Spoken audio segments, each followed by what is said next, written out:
प्रदीप जी जम्मू से। राधे राधे गुरुदेव।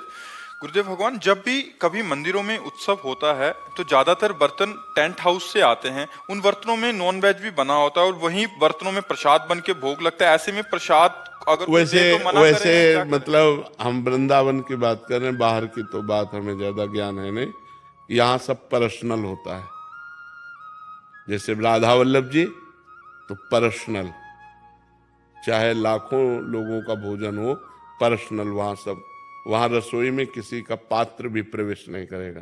बिहारी जी पर्सनल, राधा रमण जी पर्सनल। हाँ, जनरल गांव गली की बात हम नहीं कहते। बाहर जो जैसे ये धाम या पुरियों से बाहर का जैसे माहौल है, अभी जम्मू में रह रहे हैं तो वहां तो टेंट हाउस से बर्तन आते हैं तो उसमें नॉन वेज भी बना नहीं होता है। नहीं नहीं नहीं, तो ऐसे में कोई प्रसाद दे? नहीं पाना चाहिए, नहीं पाना चाहिए। वो प्रसाद हुआ ही नहीं। अभक्ष्य भोजन का कहीं भगवान को भोग लगता है? नहीं। ऐसे अपवित्र पात्रों में बना हुआ भोजन अभक्ष्य होता है।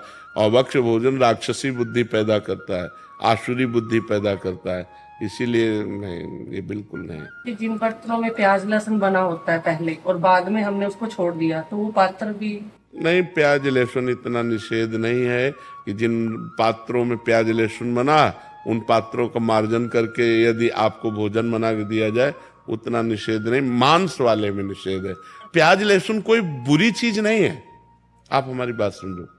जैसे आलू पैदा होता है वैसे प्याज लहसुन पैदा होता है।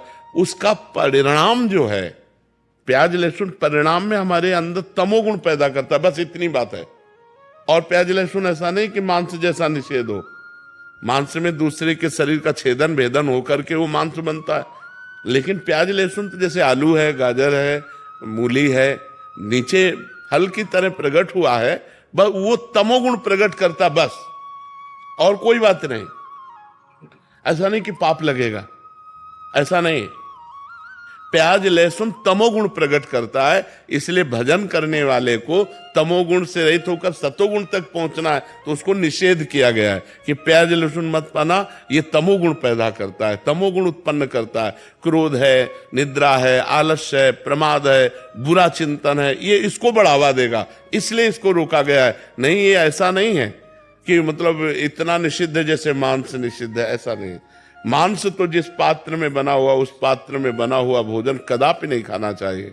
लेकिन जैसे प्याज लहसुन मतलब और वो पात्र मार्जन करके हमें रोटी डाल दे तो पा लेना चाहिए, उसमें कोई नहीं। भगवान को भोग लगा सकते हैं। भगवान की जब भोग लगाने की बात आएगी तब उसे हटा देंगे।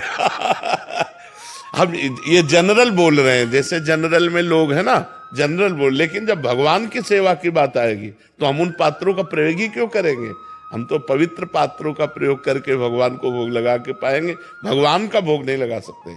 लेकिन ऐसे जैसे जनरल में मान लो होटल में है या ऐसे है तो ऐसे पा सकते हैं। जिन होटलों में मांस या जिन रिश्तेदारों के यहाँ मांस बनता है, उन पात्रों में हम भोजन ना पाएं।